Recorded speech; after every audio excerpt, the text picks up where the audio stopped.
un proceso como unos 3 años.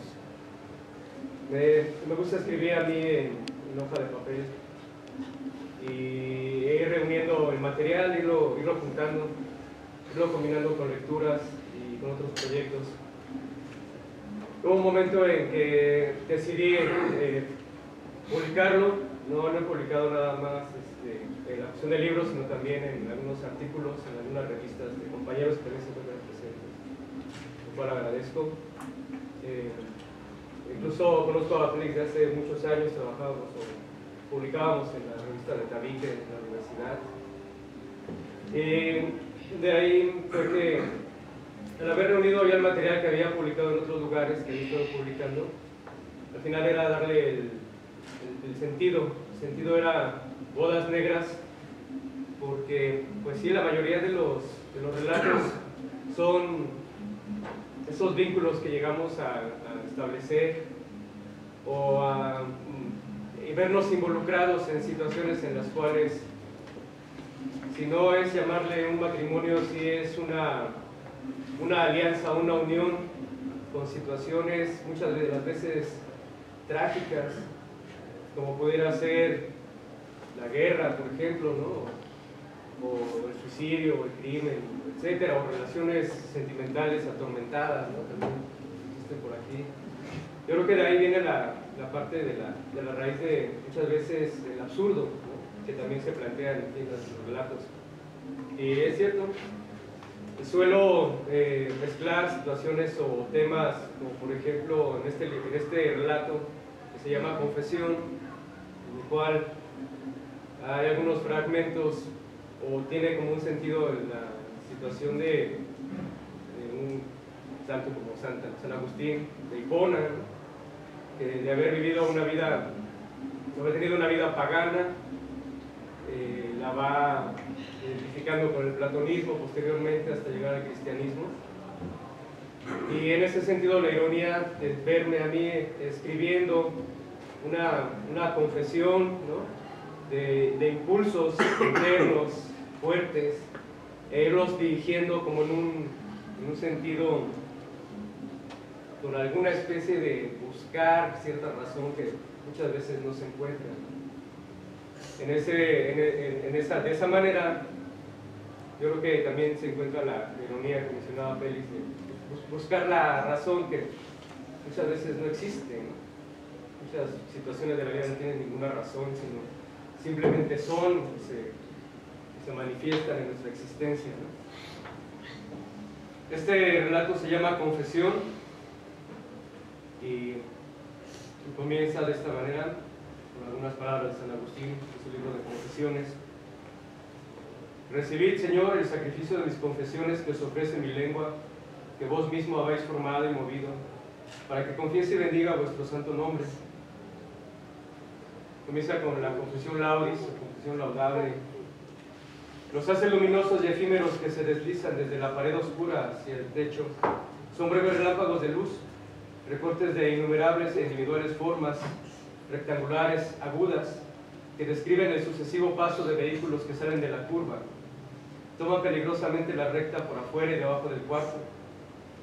Pienso, mientras estoy tendido escuchando los reclamos de un borracho en la calle, al tiempo en que otro hombre se carcajea. Ahora me he alejado de todos y cumplo mi labor cotidiana, sin escuchar la radio ni mirar la TV, y solo en las tardes vagabundeo por las calles. Por ello se revela el ser que, como aquel santo de Hipona refiriera, no se puede hallar en el pasado, ni mucho menos en el futuro. El ser solo se halla siendo ahora, el instante. Confesión Vit. 4 personas solas, cada una por sí misma, habitaban el segundo piso de una casa en que rentaban sendos cuartos a un hombre más, un militar retirado y muy católico, sin conocerse, sin siquiera haberse visto nunca, por ende sin hablarse. Solo el silencio de los otros daba testimonio de su presencia, es decir, su ausencia, entre el sempiterno pasillo oscuras. El viejo militar ha contado a cada uno de ellos, por separado, mientras caminaban por el pasillo adornado por antiguos cuadros religiosos, entre los que se hallaban, desde San Juan hasta la enigmática figura de Santa Sofía, con sus 3 hijas, Pistis, Elpis y Ágape, que tras aquella puerta, y señalaban, vive un policía, que en la de frente vive un contador, así como más allá vive un albañil en el cuarto más pequeño. Me parece no haber referido que el umbroso pasillo culmina en un balcón que se asoma a una barranca siempre al ocaso, y del otro lado, hacia la calle, indican que vive un profesor. En este punto observo los círculos de humo que dejo escapar por entre mis labios y pienso, como siempre, que dejaré de fumar por lo menos mientras mi garganta se restablezca. Bebo de un recipiente un café frío a fuerza de la madrugada. El albañil se había hospedado en aquel cuarto obedeciendo a que pronto comenzaría a trabajar en una construcción que, según el arquitecto, le remuneraría bastante dinero. Mientras tanto, había pasado el tiempo gastando lo poco o mucho que en sus bolsillos llevara del último trabajo, por lo que permanecía en el lugar más de lo esperado, jurando cada mes al casero que pronto le pagaría. El policía imaginaba entonces que aquel hombre, aún sin conocerlo, sería un buen compañero de sus borracheras a solas, ahí dentro, detrás de su puerta, que según el profesor no carecerían de aquellas insanas peculiaridades que a los de su condición tanto les atraen. Y a su vez, el contador solía suponer la pobreza del pobre profesor mientras se desvelaba haciendo cuentas de la compañía en la que contaba que era el contador. El policía había estado casado con una mujer cuya mejor adjetivación hacia su persona era la de un borracho irresponsable. Pero según él, aquella mujer no era sino una desgraciada, aunque su propia madre lo negara, pues la nuera era la miel para con ella, dulzura que a él siempre le negó. El albañil odiaba al policía, pues alguna vez fue llevado a la comandancia, simplemente por andar demasiado sucio en la calle, y como una mujer desde una camioneta lo tuviera por sospechoso, llamó a la patrulla y ese de fulano, ahí atrás de la puerta, hubiera podido ser uno de ellos. Al contador en realidad no le importaba en lo más mínimo si el choque de puertas, de ir y venir de unos u otros, fuera o no de almas en pena, aunque tras algunas noches intranquilas, el miedo le llevó a salir en pantuflas para asomarse furtivamente, deseando encontrarse con algunos de sus vecinos, no hallando sino las sombras causadas por las veladoras desde el último piso, el piso de abajo. El profesor estaba harto de calificar y calificar por madrugadas enteras exámenes incluso. Se repetía, al tiempo que el policía se quejaba de que un profesor no sirve sino para reprobar gente. Y así es como habitaban aquel lugar, hasta que cada uno comenzó a quejarse con el viejo militar del otro vecino. Pero como el señor estaba un poco sordo y el pensar qué hacer se le daba poco, nunca escuchó o entendió razón alguna, por lo que mejor optó por fusilar a los 4, cada uno en secreto, individualmente. Primero al policía, quien fuera citado una tarde en el pequeño jardincito fuera de su cocina para hablar de la inseguridad. 10 rifles con ballestas dispuestos y ocultos en un antiguo armatoste de su invención cumplieron su cometido con tan solo jalar un cordón. Y tocó su corneta a duelo el señor, porque a fin de cuentas el policía había cumplido siempre con su deber.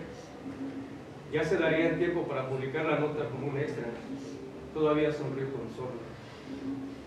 Al albañil lo dirigió hasta frente a la barranca en el balcón para que viera allá a lo lejos esas construcciones. Por supuesto no olvidó meter las manos a los bolsillos del estrangulado para cobrarse así las rentas antes de arrojar su cuerpo al vacío. Quien tanto se quejaba de no tener quejas contra los otros, el contador, a ese lo llamó a ir hacia su sala y le permitió sentarse en un sillón preferido. Así, con fingida atención, le dejó que contara lo que quisiera. Y de esa forma el entusiasmado hombre contó cada uno de los días de su trabajo.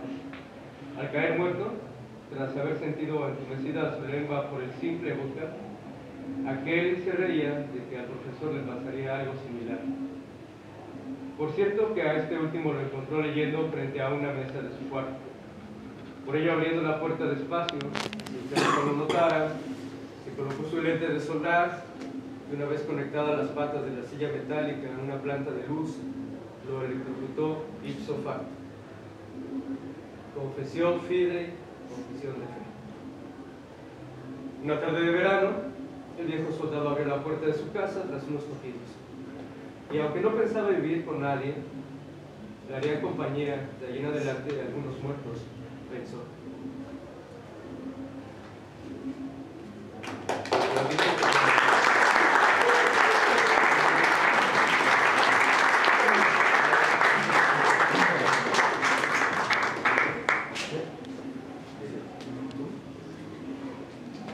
Bueno, pues, precisamente lo que mencionaba Félix, de esta manera como se van metiendo estas historias enlazadas. Hay una historia aquí que a mí me gusta mucho en lo particular, que se llama Tlazolteotl.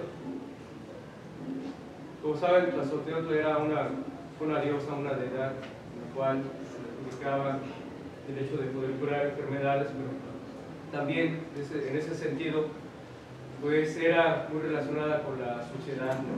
Con la parte escatológica. Y este relato también tuvo que ver quizás algo con el título de la obra, que surgió en alguna ocasión en un viaje que hicimos, el compañero Iván y yo, que está por acá, a Oaxaca, en el cual estuvimos viajando con algunas personas y contaban varias historias. Quizás también de ahí viene la parte como del romanticismo de las leyendas. Tlazolteotl. Una mujer llora frente a una antigua radio, y esto ocurre en el primer piso de una casa de alquiler. Se duele con la música que ella misma ha elegido escuchar. Sus ojos viajan en autos. Escucha en estos momentos oraciones de personas que sufren de angustia insoportable. Sentada, oyendo canciones frente a una grabadora antigua, hubiera podido ser una buena cantante. Con una voz como la suya posiblemente lo pudiera ser todavía. Su patrón esta tarde la dejó sola. Ella debe cuidar la casa de alquiler. Está bebiendo tequila, mira para sus adentros y encuentra a sus padres cómo se iban desde el amanecer a recoger leña o a cuidar el rancho del padre del patrón.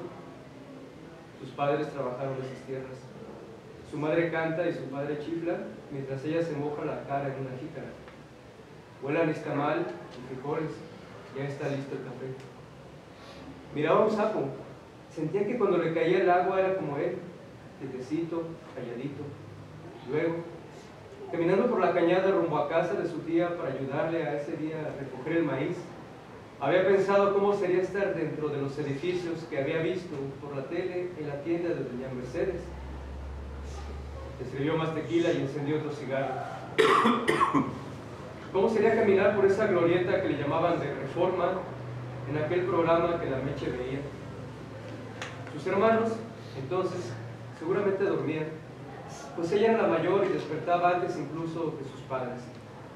El cielo estaba nublado todavía y ennegrecido, por eso las estrellas no se veían. Encendió otro cigarro y se sirvió otro vaso de tequila mientras cantaba desde una bocina. Sabía ordeñar, piscar jitomate, limpiar el maíz y todas las temporadas para sembrar y cosechar. La desgracia todo se los llevó. Escuchó las plegarias de todas las personas que padecen angustia, y eso no era la revolución, como me contaba mi abuelo. El sol se los había hecho polvo, se fueron para no volver. Le había platicado sobre la guerra que vivió cuando era chamaco. Pero esto no fue una guerra. Uno a uno se fueron yendo como se fue secando el campo de mi tía. La madre ya no cantó, los hermanos no despertaron nunca, el padre se fue en un tren sin retorno. Miren, ese payasito de crucero era ella.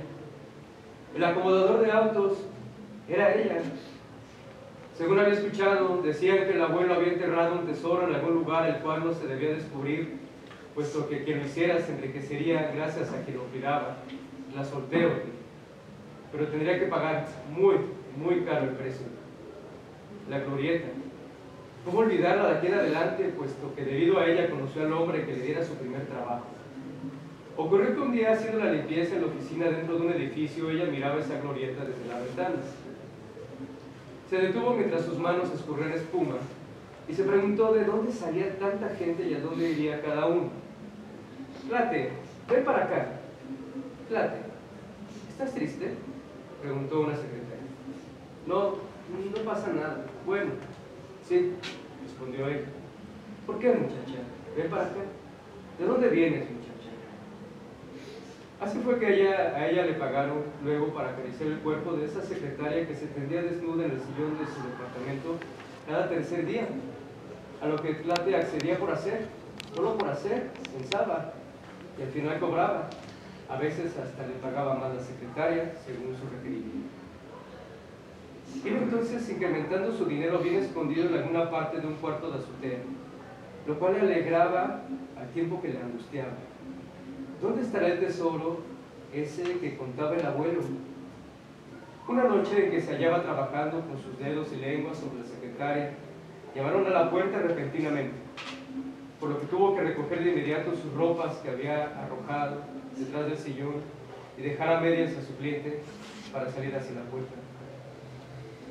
Había un hombre alto con bigote espeso y muy blanco bajo su sombrero negro, el cual en vez de saludar atrajo hacia sí a Plate y le dio un abrazo. Miren, hija, cómo ha crecido. Mire que estar aquí. Entonces Plate sintió mucho miedo cuando descubrió quién era ese hombre, y más cuando saludó con un beso a la otra mujer. La ocasión, cuando abrió los ojos en una camilla de la Cruz Roja, solo recordaba que estaba mirando a través de una jardinera en la Alameda Central cómo se besaban y abrazaban unos novios, y que había pasado algo de tiempo en que se hallara escondida de esos dos, puesto que el trabajo ya no era igual, pero uno de sus hermanos de Alcantarilla la había delatado. Desde entonces, esos la habían puesto a trabajar en la casa de alquiler. Volvió a servirse tequila y mientras miraba el tizón del cigarro sostenido en sus manos, repitió en voz baja, sin querer: la solteo, la solteo, la solteo. El volante del auto viró sin saber cómo. El patrón vio las luces de un camión que venía de frente, incrustándose con un golpe en el parabrisas, mientras el grito de la secre se ahogaba en sangre. Escuché en estos momentos oraciones de personas que sufren de angustia insoportable, repitió en su mente, y dando gracias, tomó el tesoro.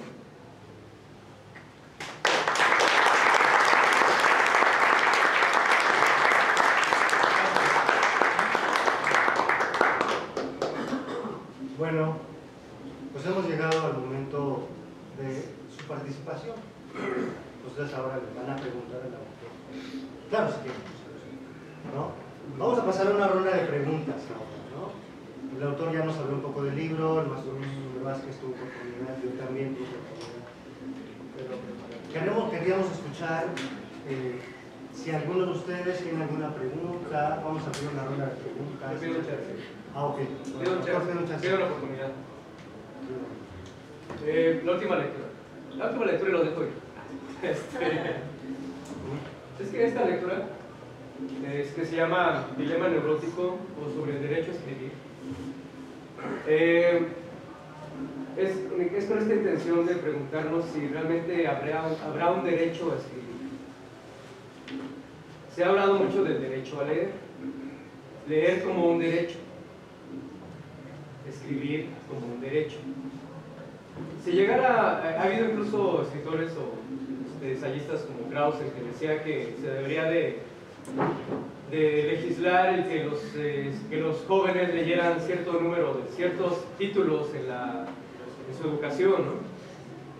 Que tuvieran como esa imposición de tener que leer. Y ahora nos encontramos también muchas veces con ese discurso de tener que escribir, y tener que publicar, y tener que presentar, y tener que hacer todo esto como si fuese un derecho. O sea, mi pregunta es, si llega a instancias en la cual escribir y leer se vuelva un derecho, ¿no se volvería quizás una imposición?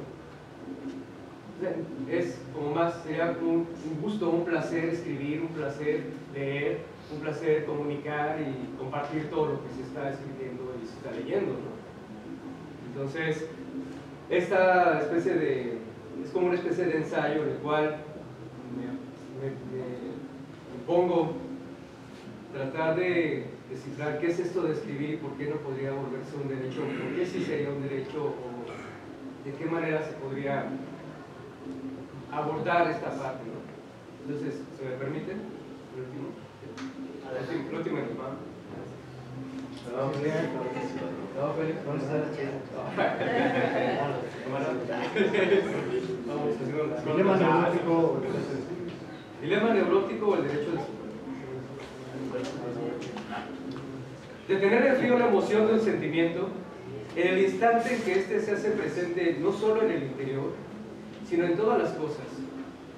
Con espíritu taxidérmico, palabra pesada, como utilizando radar, objetivar aquello que nos rebasa, y casi reconocer que acaso tenía razón aquel pesimista romano cuando mencionaba que uno puede ser poseso de la energía de ciertos entes, los cuales logran hacer pasto con su fuerza de lo humano.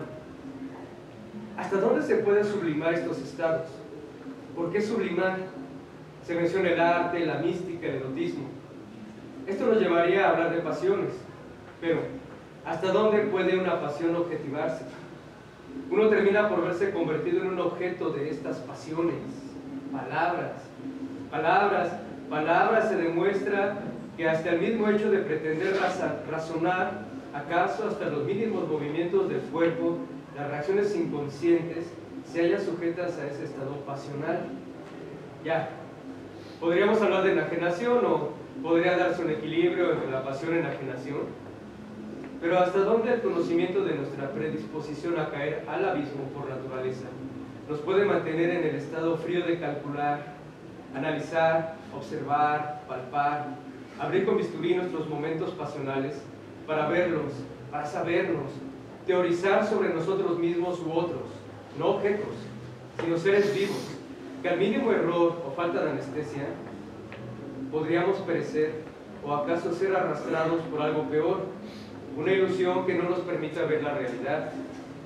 El peligro es mayúsculo, puesto que se alcanzaría límites riesgosos: crucifixión, sacrificio, olor a sangre, encadenamiento, sin ahondar en todo lo exterior que a causa de tal sentimiento se vería trastocado. El dominio de las pasiones, cliché, autonomacia, no pudiera ser el imperio sobre sí mismo, lo cual evidentemente sería algo sano, por ende el imperio sobre nosotros. Aquí me parece estar parafraseando a muchos.